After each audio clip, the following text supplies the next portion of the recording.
In this work, we present an approach for the detection of the direction of free space in order to improve the efficiency of robotic exploration by exploiting the history of free space calculations. The measurements may come from any range sensing system, such as a LiDAR or a stereo camera.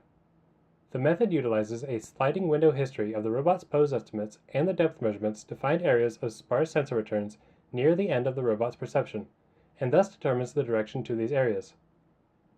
This allows for the proposal of vectors towards the probable direction of free space due to the consistency of sensor readings with the shape of the environment. This history-aware free space detection can then enhance the operation of exploration pathfinding modules and optimizes the efficiency of aerial robotic exploration of underground mines and other multi-branch and large-scale subterranean settings.